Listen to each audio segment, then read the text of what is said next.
Tell me how you want it, I'm on it. I really mean it, I'm just not recording. Yo, what's going on, everybody? Welcome to another episode of the Tariq Elite Radio Show. That's that Dej Loaf right there from the Bay. That's Try Me. What y'all know about that? Glad to have everybody tuning into the show.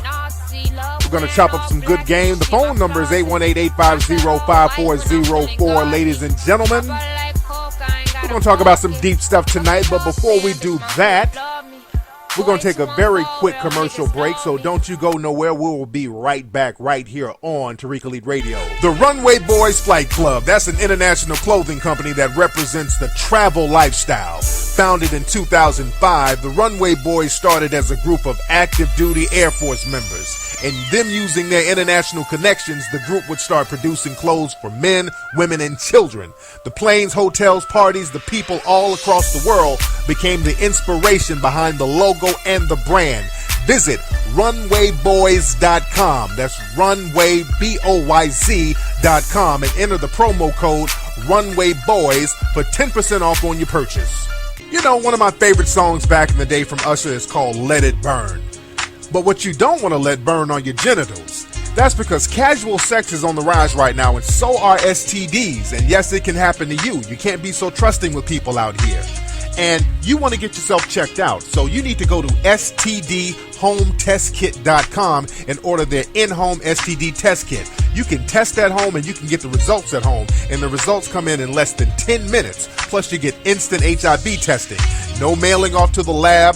No embarrassing trips to the STD clinic with other people you might know that's burning along with you. Go to stdhometestkit.com right now. Add the KFlex coupon code and get 25% off on your order. You're now tuning into the King of Game, Tariq Elite, on Tariq Elite Radio. What's up, family? We are back. Welcome back to the Tariq Elite Radio Show. And I am your gracious host. My name is Mr. Tariq Elite, also known as Tariq Nasheed, also known as King Flex. I want to shout out to everybody and thank everybody who got the Back to School Mackage package. A lot of people got that. Everybody took advantage of that great sale. Shout out to the people who got that. Don't forget to go to Amazon.com. You can get Hidden Colors 1, 2, and 3 right now at Amazon.com. You know, all 3 of the movies are in the top 10 best-selling documentaries on Amazon. Hidden Colors 1, 2, and 3 are all in the top 10 of the best-selling documentaries right now. So let's keep that momentum up. I'd like to thank everybody for their support. Y'all can still go to Amazon.com and get Hidden Colors 1, 2, and 3, ladies and gentlemen. So we're going to get a little bit deep on today's show, but let me get a couple of calls before I get into the game. What's going on? Who's calling? What's going on, Flex? It's your boy Mark from Georgia, man. What's up, Mark from Georgia? How you doing, family? Man, I am super great, man. Hey, I just want to thank you, brother. I've been following you now ever since you started making your podcast, bro. But I fell off the game a little bit, bro, about a month or so, man. Uh-oh. I thought I had met this woman. I wanted to marry her.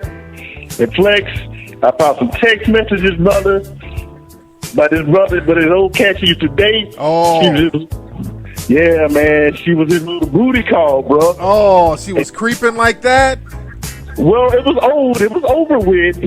He was trying to get back in the game, but she was kind of brushing him off, but she wasn't acknowledging me. She didn't acknowledge that she had a man. Oh, so in the text messages, did it seem like she hooked up with him, or what was the deal?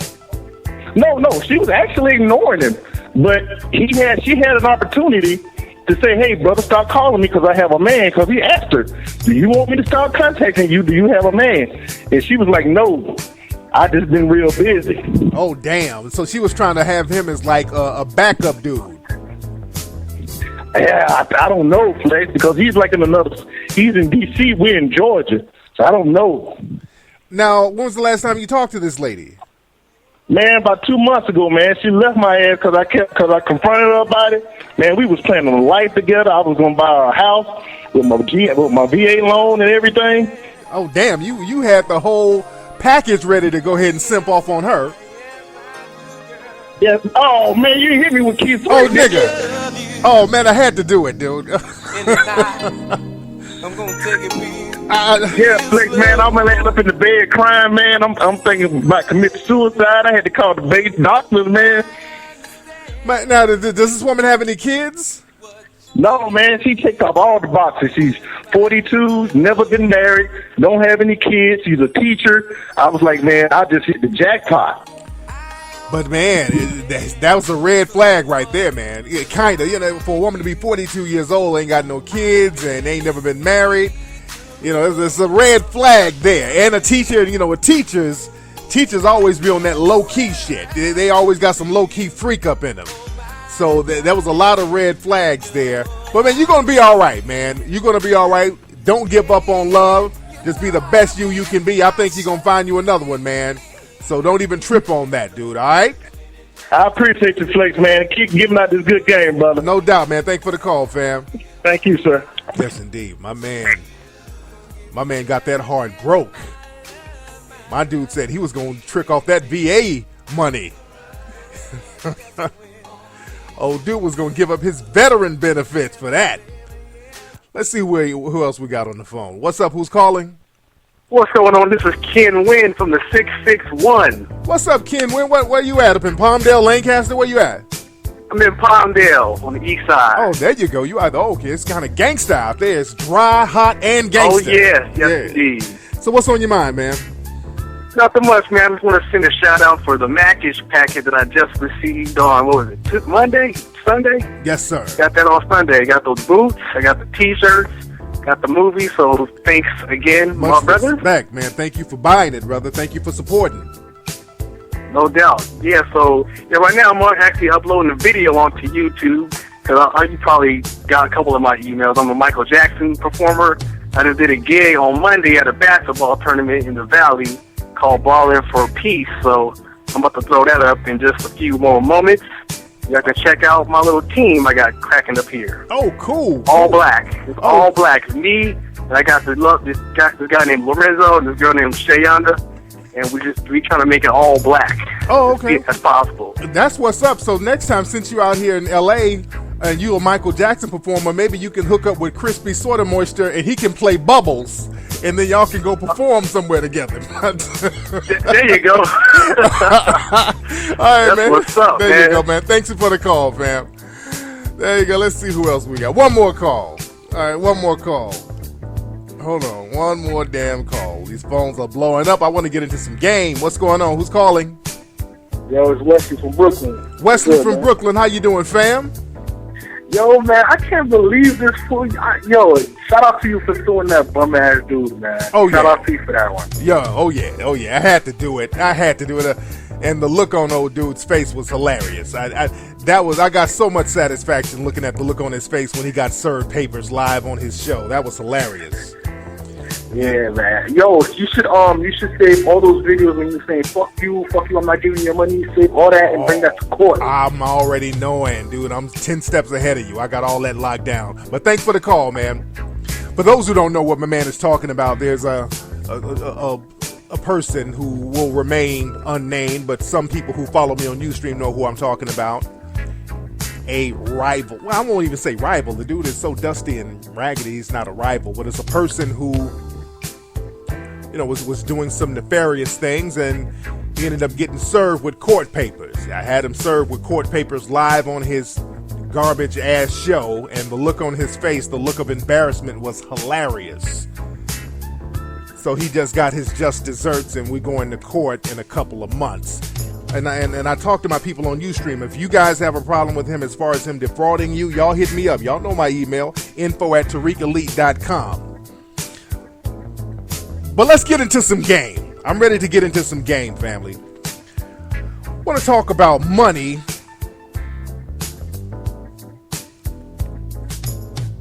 and jive-ass people. Speaking of jive-ass people and money.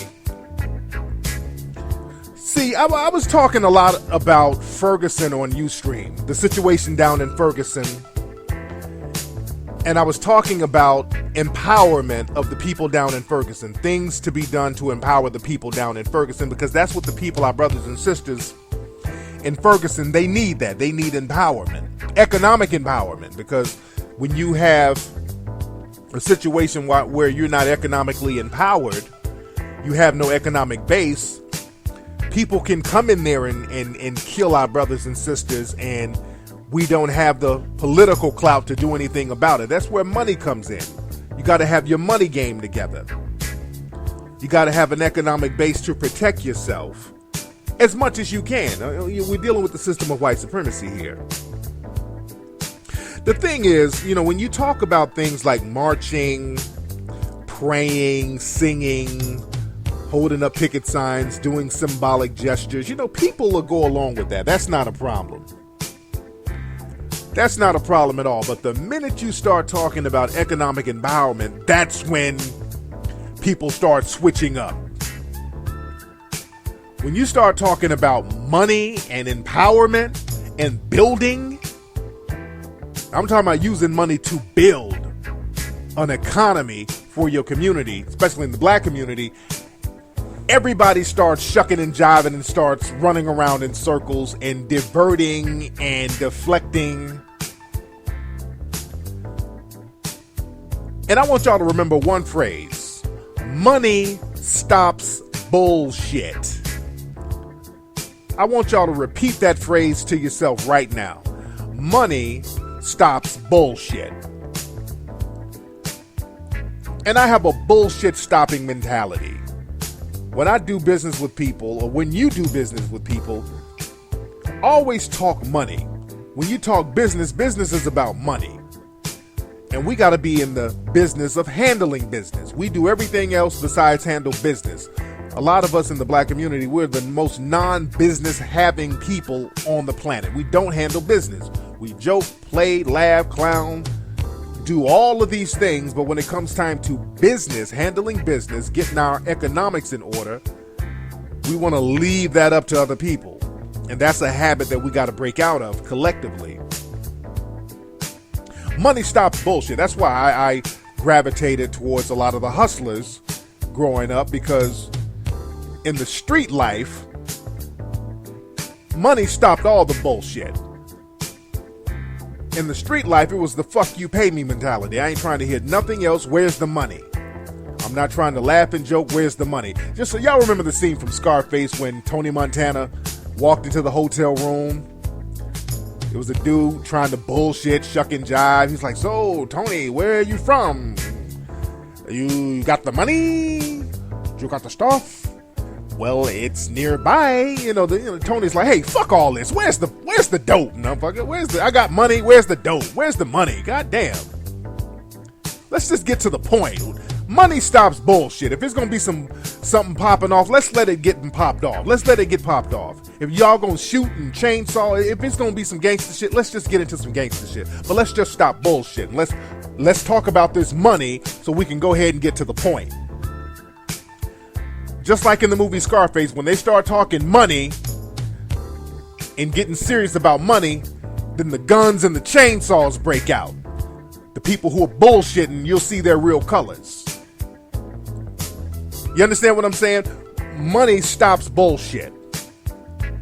Because what's going to happen when you start talking about money, either the people are going to bring money to the table, or you're going to see their true colors, which is them not really wanting to do business anyway. Them wanting to get over. That's why the players, the PIs out there on the track, they would always charge a choosing fee. If the girls are out there on the track and grinning and skinning and grinning in a dude's face and he's in the game, he's like, hey man, fuck all that skinning and grinning. Where's your choosing fee? The money is going to stop the bullshit. Money stops bullshit. The thing is, in the black community, we have culturally created a bullshit type of realm that we like to wallow in. There's a lot of bullshit that goes on in the black community, and that's historic. Because black people have always had to live double lives in America. I had an acting coach, a white guy, real good guy, acting coach, and he was breaking some stuff down talking about acting. He was saying that black people, we naturally have to act every day. You have to be two people living in this country. You have to act a certain way in white around white people, and you have to act a certain way, or you're used to acting a certain way among black people. And it was real deep the way he was breaking it down. So he was saying black people are just basically natural actors to a certain degree, because you're always performing based on how society is set up. You got to put on your game face all the time. And by black people having to do this so much, sometimes this acting morphs into being a bullshit artist. So we're always in bullshit mode to a certain degree, or we're practicing bullshit. So we learn to bullshit our way through life. And this is why, we don't do too much business with other people, because other people understand that bullshit dynamic that goes on with a lot of us. The bullshitting, shucking, and jiving, they understand that dynamic. So a lot of other people don't take interactions with us too seriously, if we're going to be very honest. And I'm not talking about in small numbers. I'm talking about collectively here. Because the thing is, many people in different cultures, they have an economic base where they don't really need to do business with us unless we're their customers. Because they make sure the money stops the bullshit. See, black folks can't really do too much bullshitting around white people. White people already assume that you're going to be full of shit, and the relationship they have with you is a customer or employee type of relationship. So you can bullshit all you want, just get the job done, stay out of my face. We're not gonna take you seriously enough to even buy into your bullshit. Just do your job, nigga, and go about your business. It's that type of relationship. And with other groups, like when you go into a Korean grocery store, Korean convenience store, they ain't trying to hear no bullshit. You can't go in there with the whole, hey, this is my community. They're like, nigga, buy now or leave my store.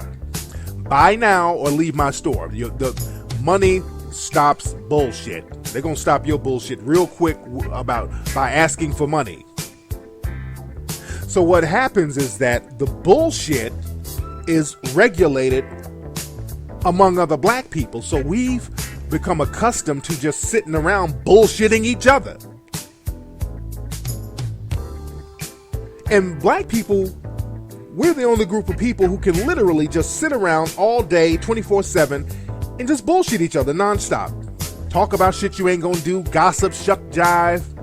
Just a barrage of nonstop bullshit. Just a marathon of bullshit running the mouth. This is why when people within the black community starts talking about empowerment and talking about actually building something and creating an economic base and stopping the bullshit talk, the main bullshitters in the black community, they start getting riled up. They start getting riled up.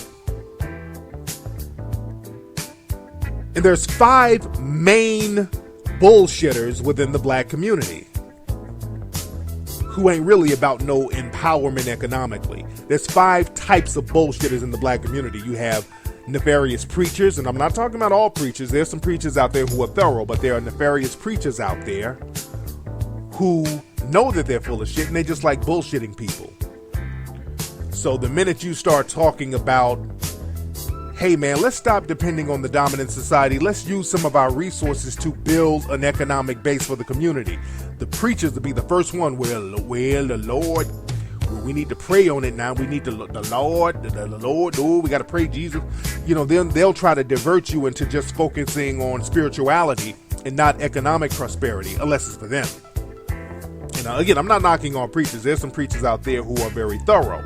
Not knocking all preachers at all, but you have people out there who are preachers who are not about economic empowerment.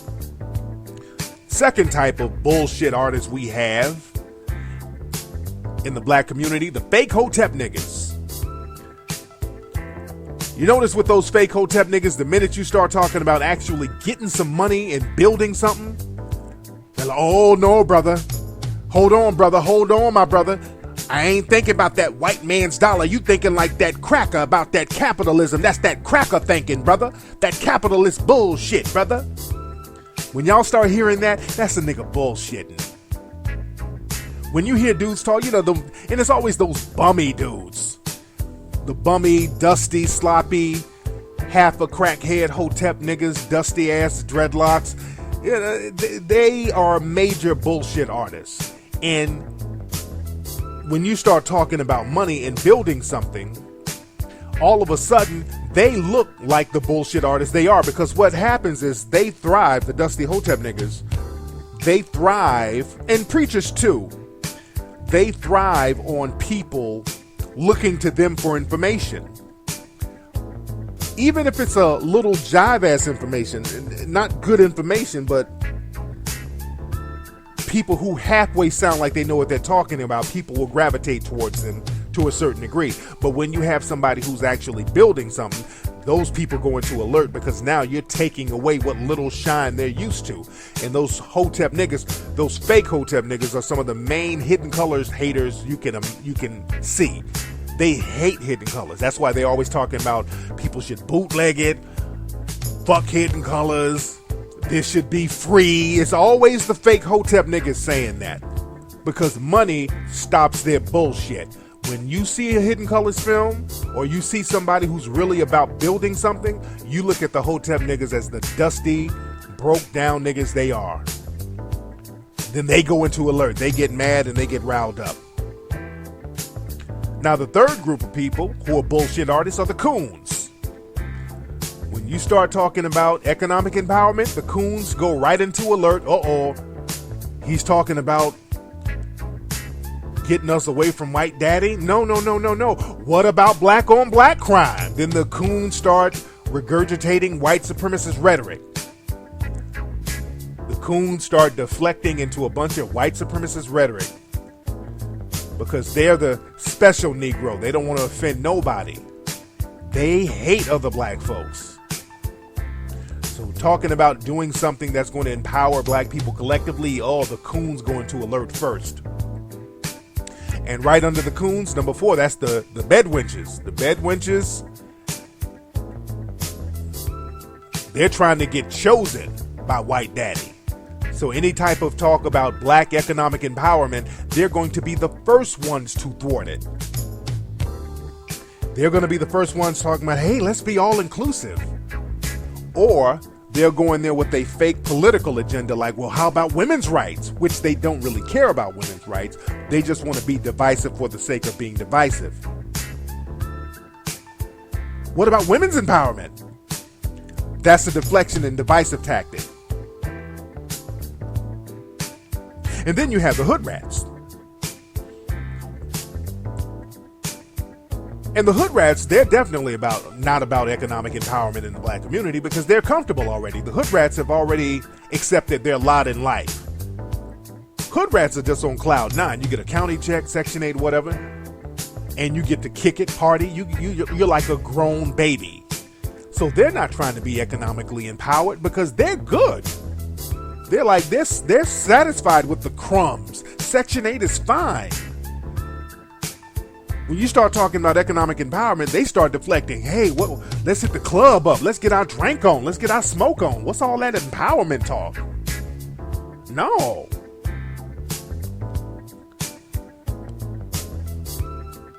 So the thing is, it's very important for us to not be thwarted by those 5 types of people in the black community who will try to thwart economic empowerment efforts. Because when you talk money, you see the real them come out. Money stops bullshit.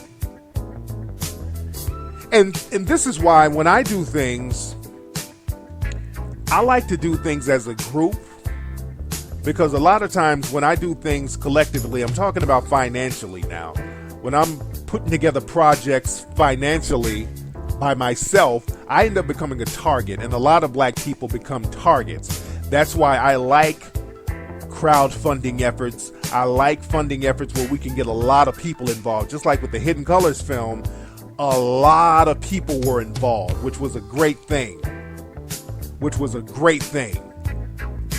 So now you don't target one person, because when you start doing stuff on your own, people with disingenuous intentions will target you. In Ferguson, we know what's going on down in Ferguson. I donated $1,000 to an organization called Heal St. Louis. One of the people behind the organization gave me a shout out on Twitter for donating $1,000 to the organization because I like to help the people down there. When the person gave me a shout out, Negro Twitter went nuts. All these people, the 5 people I named on Twitter, because these people are on Twitter a lot, the hate was heavy. The hate was heavy. The coons and bedwenches went wild. And there was a lot of slandering of me going on this whole weekend on Twitter just for giving a donation. People were saying, how is this? Don't you take a donation from that Tariq? He don't like black women. Don't you do that? And all of that, those are smoke screens. When people start talking that Tariq don't like black women shit, those are smoke screens. When people start bullshitting and lying, those are smoke screens. That's one of the most common lies about me. I don't like black women. I want you guys to find any show that I've ever done where I said I do not like black women. I've been with a black woman for 7 damn years. Why would I not like black women? Most of the women I've dated are black. I get mad cooperation from black women. Black women come to my lectures. Black women buy my books. I got a wonderful mother who's beautiful in black. What reason would I have to not like black women? I have great relationships with black women.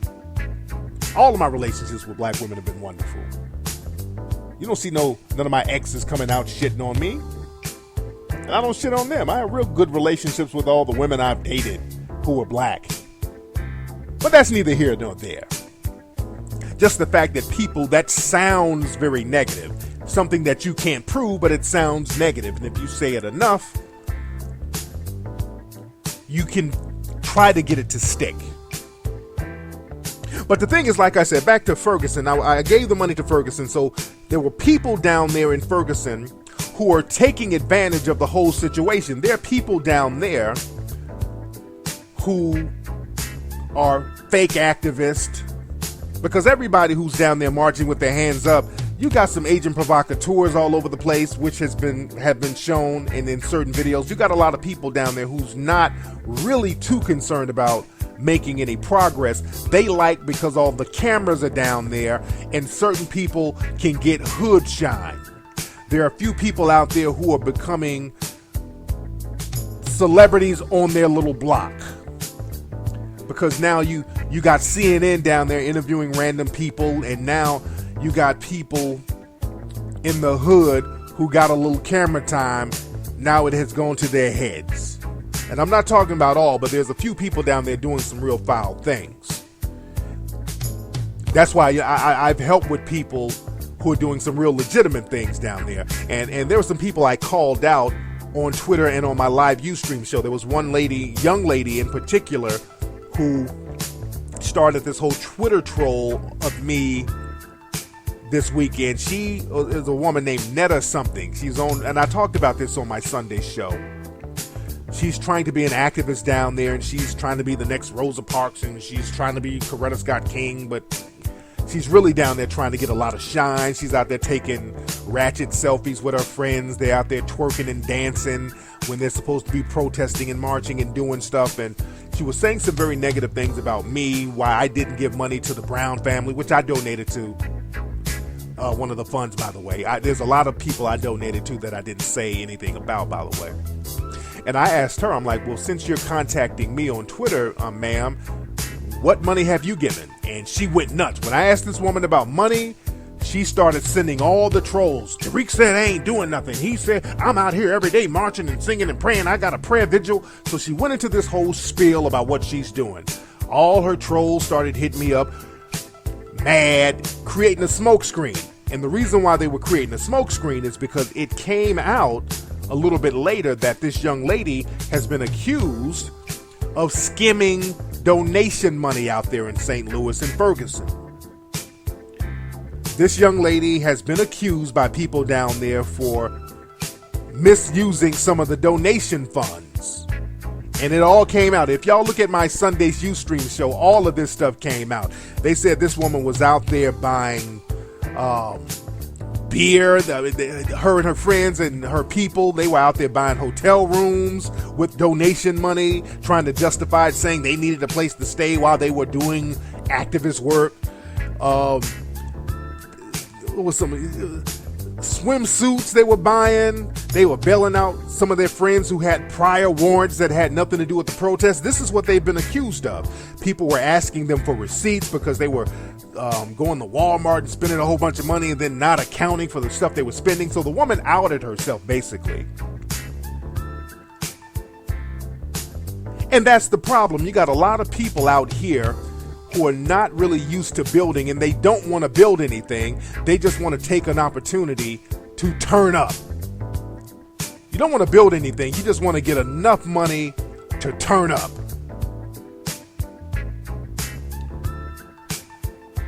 And that's the problem with a lot of people out here.